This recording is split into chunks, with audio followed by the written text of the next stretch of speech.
Today we're going to be core drilling a curb. I use the Bosch for my hammer drill and just run electrical power up to an outlet.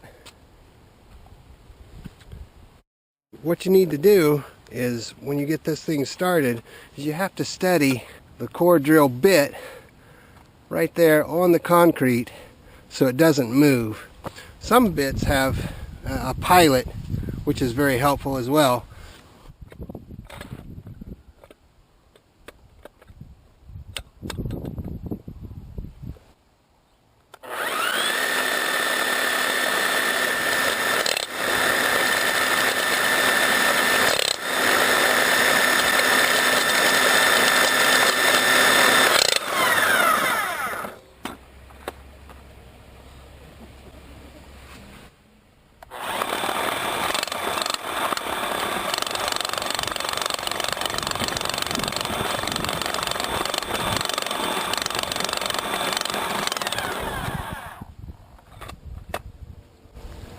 That's really starting to make a good groove in there. It needs to be a little bit more before I can really hammer drill.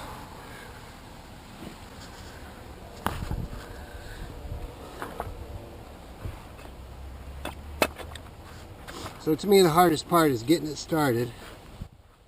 To maintain positive control, I've turned down the speed of the hammer drill as so the core drill bit will not jump out of the groove.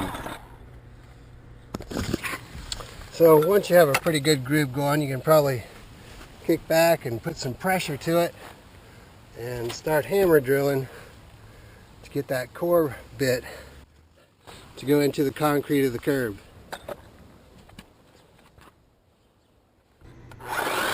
Here is another body position to maintain positive control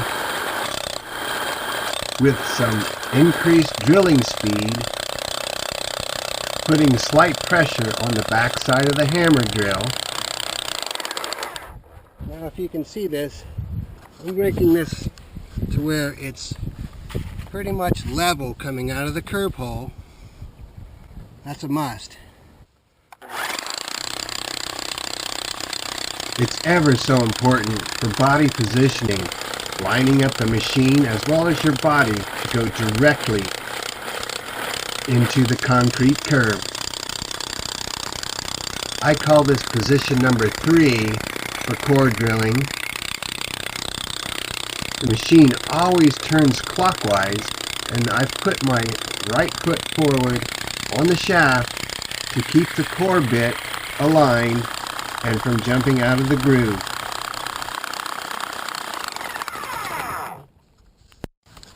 And once I've got the core bit itself inside of the concrete pretty good, I'm going to actually lean back here, put my foot on the Bosch hammer drill so that it'll push that into the concrete.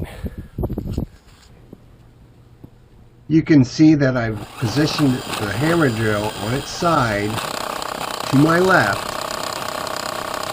to stabilize the torque that's being created with my foot on the back side of that hammer drill.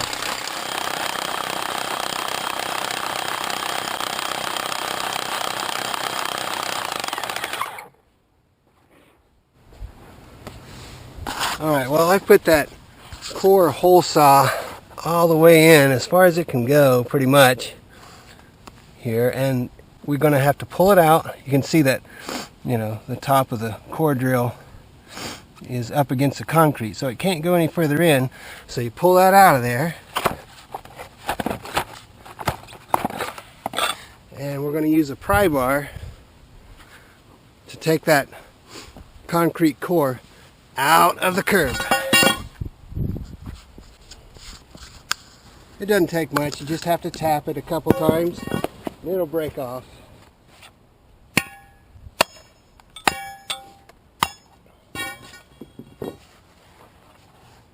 It's just a matter of getting it out.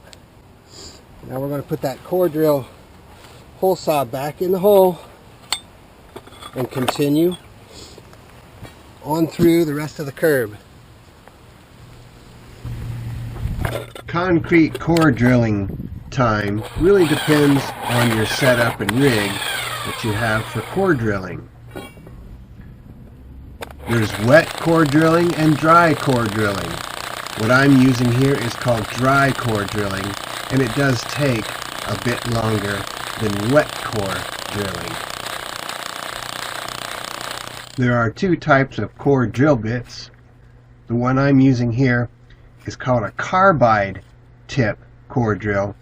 The other type is a diamond tip core drill. Carbide tips are more for dry core drilling, whereas diamond tips are more for wet core drilling.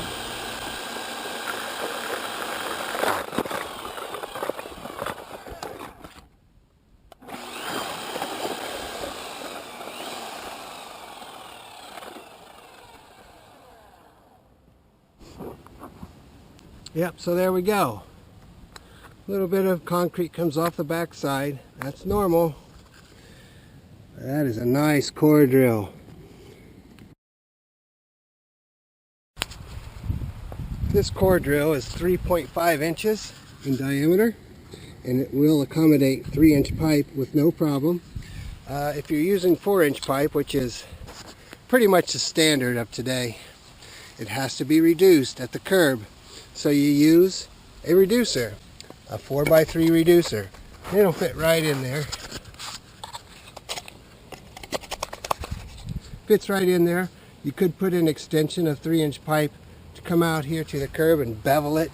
Now, once you've core drilled through that curb, you're going to have the core, and it's going to be stuck inside of your core drill hole saw. What you want to do is just tap it ever so lightly. It'll just slide right out of there.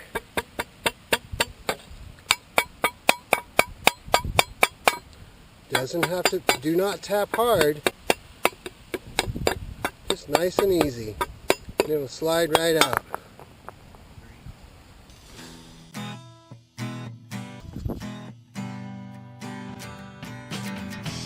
Well, thank you for watching, and remember, it's easy once you know how.